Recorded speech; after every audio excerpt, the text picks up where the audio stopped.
retired U.S. Air Force Colonel, former F-16 pilot, and senior resident fellow for air power studies at the Mitchell Institute, Colonel John Venable. Colonel, tell us what your observations are of this air campaign in Operation Epic Fury.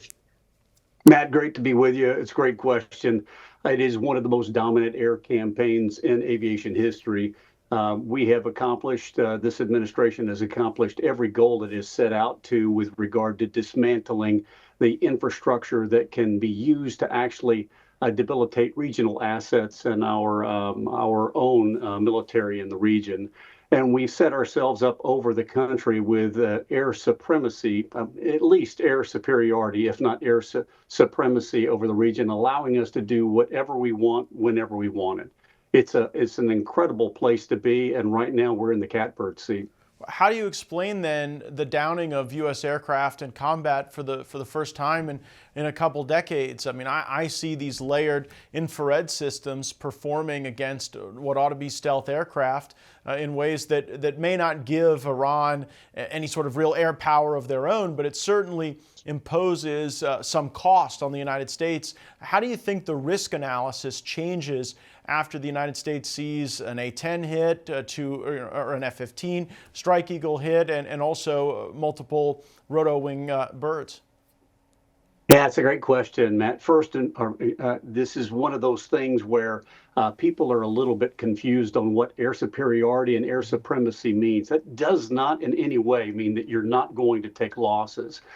Air superiority means it's a localized thing where you can go in and execute the operation that you want with little haphazard action and activity, nothing that would hamper or prevent the operation from going through. Air supremacy means it's region-wide or AOR-wide.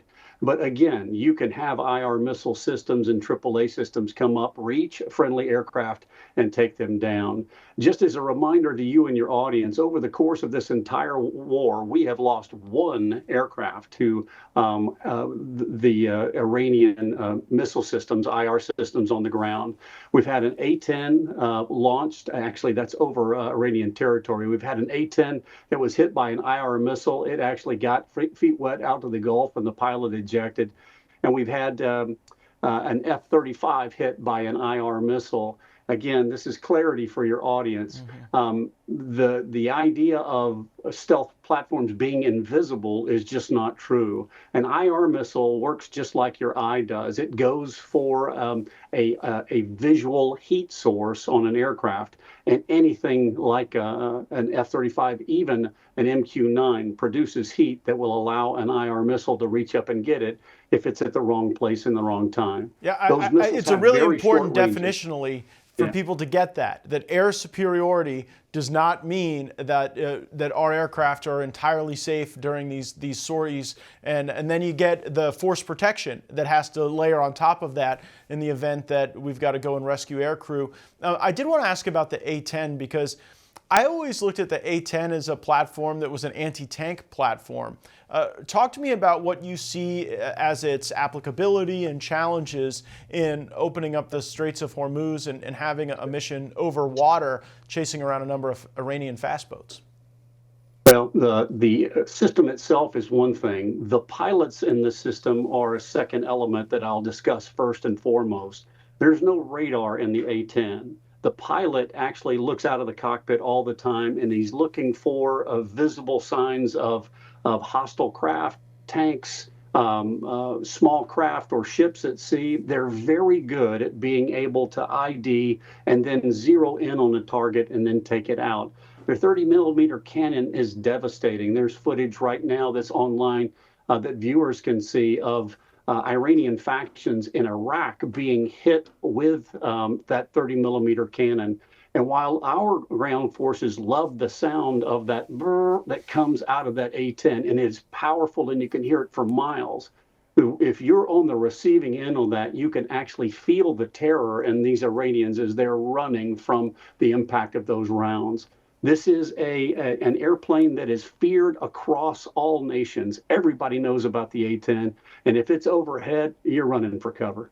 Well, over water, do you see it being similarly effective?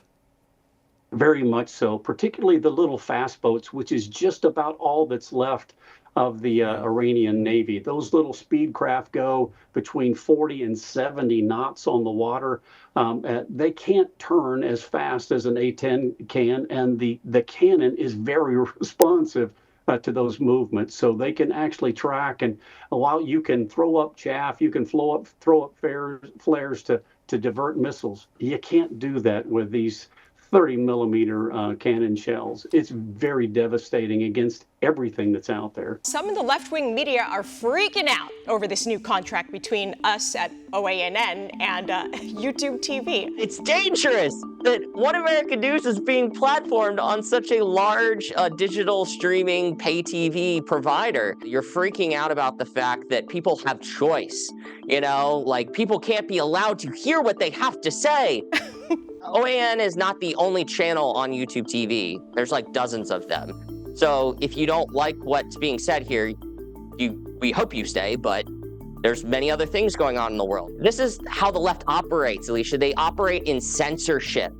They don't believe in choice and letting people do their own homework. This is the way the authoritarian left works. They don't believe in choice because they don't like the fact that we don't live in the 1960s anymore with 3 networks and your local newspaper.